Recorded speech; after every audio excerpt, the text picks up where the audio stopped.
to Malts and Hops beer review. Sitting with Clay Bob.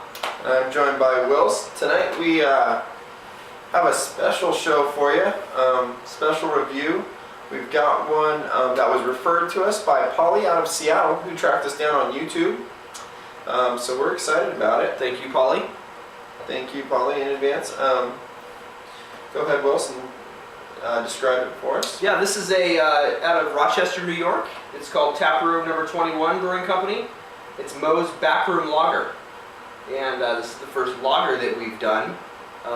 Just for those beginners in beer, lager is a bottom fermenting yeast and is brewed at colder temperatures for a much longer time than ales.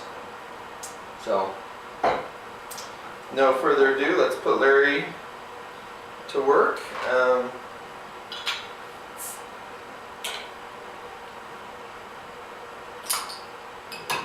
Thank you.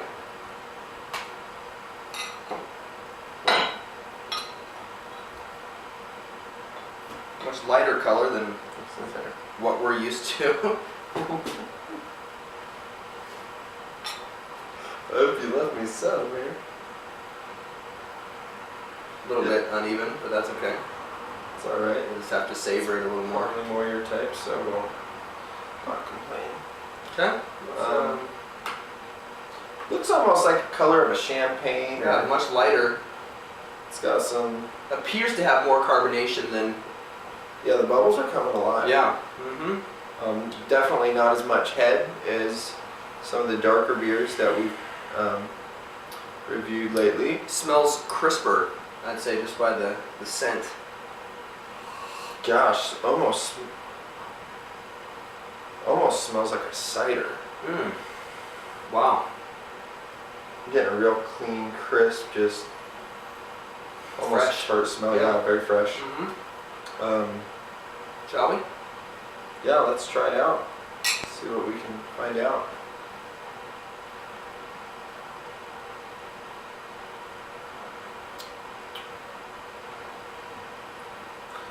It's pretty darn smooth. Real smooth. Yeah, really smooth. Again, I'd say pretty balanced. Goes down easy. The hops are mellow. It's pretty typical for a lager, I'd say. It's one that very smooth, goes down easy. Not a whole lot of extra flavors. No, it's not heavy at all. It's a light. I mean, it's a lighter beer. You could drink several. Be great on a hot day. You know, doing yard work or coming in out from outside after some yard work. Having a couple of those. For me, I picture myself on a fishing trip. I can see that. On a boat. I just caught a big sturgeon, and I'm sitting down to just reward my hard work with Moe's Backroom Lager, is what I'm feeling right now. Kind of neat that it celebrates that a brewery or a beer would celebrate the Prohibition. I think that's kind of ironic. Kind of neat. Yeah, it actually says on the bottle, Yeah. celebrating the repeal of Prohibition of 1933. So you get a little education there with it. Yeah. So Hence the number 21 in the name. Kind of put two and two together there, if you will. yeah. So what do you rate it? Scale of 1 to 100. Our scale. For me, I'm not as much into lagers as I am ales. Right. So it's going to be a little lower than I typically rate. Sure. Head to head against other forms of lagers that I've had in the past, I would say it's much higher. Let me take one more sip of it.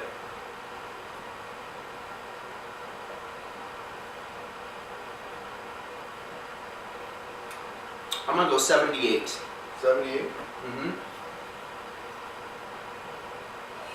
I think that's a pretty fair assessment. I'd probably give it right in the middle of the 70s. I'll give it a 75. Because I'm kind of with you. It's not Lagers just typically aren't my personal favorite type of beer, but for a lager, it's pretty good. Yeah, absolutely. Pretty good.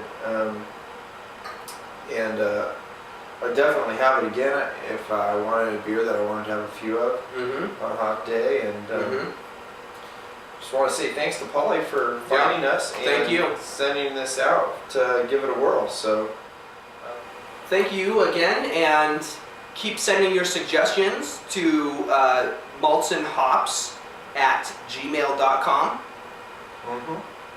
And stay posted, because we will have our website up, maltsandhops.com, up and running shortly, where you can view all of our reviews in one location. So keep looking for us on our YouTube channel, Malts and Hops, and as well as our upcoming podcasts. That's right. And thank you for joining us, and stay tuned. Stay tuned.